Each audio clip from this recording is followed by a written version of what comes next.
Ever wondered what secrets history hides? What if I told you you've never really known history? If you haven't heard this story, forget boring dates and dusty books. I'm about to spill the juicy stuff they never taught in class. And today's story?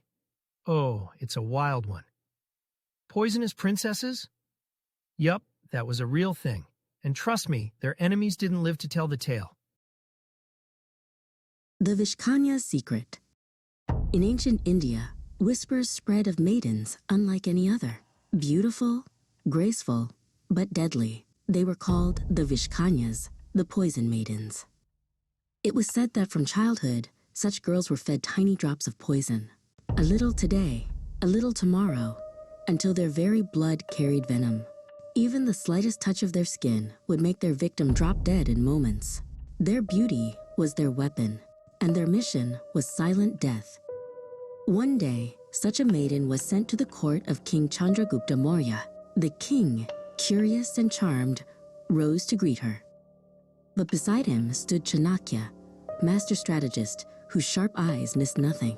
As the maiden stepped forward, Chanakya noticed a tiny fly settle on her arm. It twitched, shivered, and fell lifeless to the floor. A chill ran through Chanakya's heart. He had to act quickly. With a calm smile, he said, "You must be weary from travel. Please, pour some milk for your king."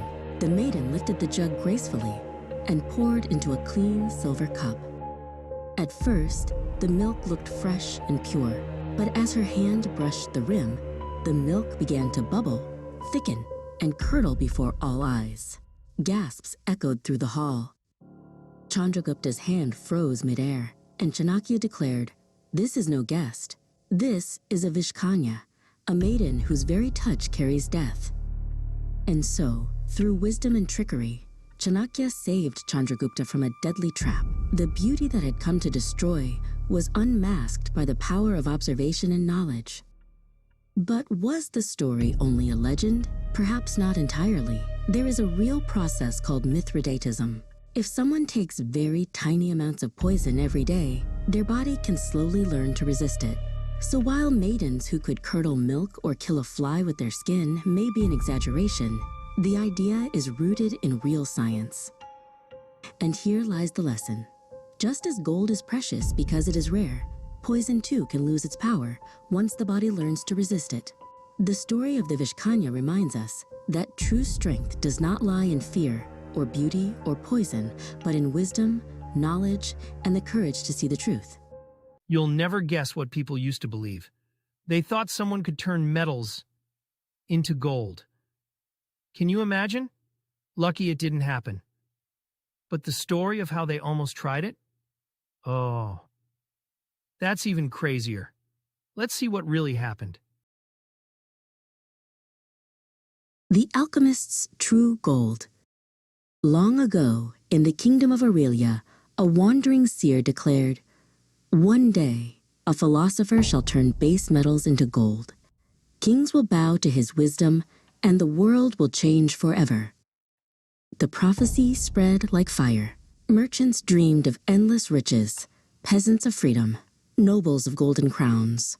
But none dreamed harder than King Leopold, who whispered greedily, "If I command such a man, my kingdom will outshine the sun."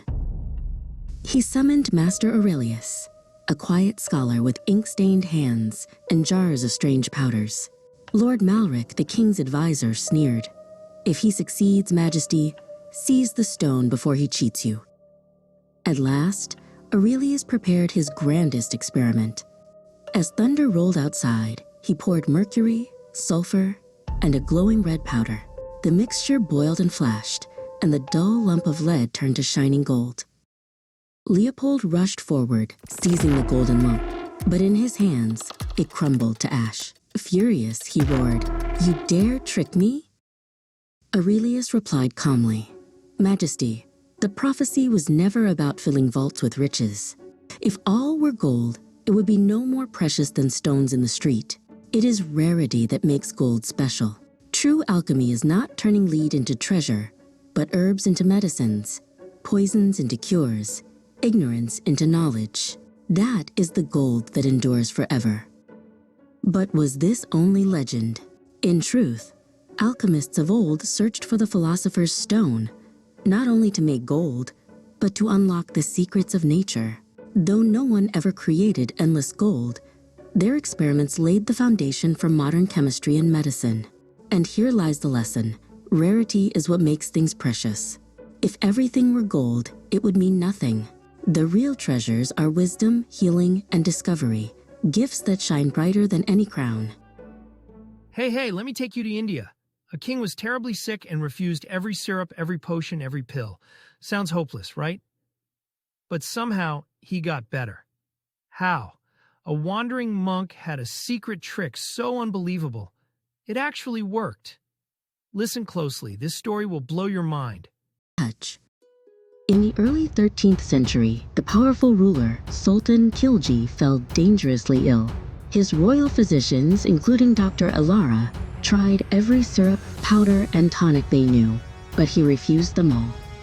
The king declared, "I will not swallow your medicines. I do not trust them, and I will never trust strangers from outside my kingdom." The court, including Jalal, was filled with fear. Without a cure, their sultan's life hung by a thread. At last, word spread of a wandering monk named Bhadra, a scholar who had once studied at the great Nalanda University in India, a place renowned across Asia for its vast libraries, where thousands of monks mastered medicine, mathematics, astronomy, and philosophy. Though Bhadra came from a land far away, the desperate courtiers, like Jalal, pleaded with the king to see him. Reluctantly, Khilji agreed. Bhadra entered the palace and listened in silence. Then he asked the courtiers a simple question. "Tell me, what does the Sultan truly love to do each day?" Jalal replied, "He trusts nothing, but he finds peace in reading the Quran. Each morning, he spends time with it." Bhadra nodded. "Then lend me a copy of the Quran, just for a short while. Tomorrow I shall return it." When the Sultan reads it daily, within a month he will recover. Though suspicious, the king allowed it. The next day, Bhadra returned the Quran. Sultan Khilji began reading, as always, his fingers moving across the pages. Day by day, his fever softened, his body grew stronger, and within weeks he could stand and walk again. A month later, astonished by his recovery, the king summoned Bhadra and demanded, "Tell me, was it truly faith alone that healed me?" Bhadra bowed. "Faith gave you courage, my lord, but knowledge gave you health. The pages of the Quran were coated with a paste of medicinal herbs. Each time you touched them, the medicine entered through your skin. That is how you were healed." The court was left speechless. Long before modern science, Bhadra from Nalanda had shown the power of what we now call transdermal medicine.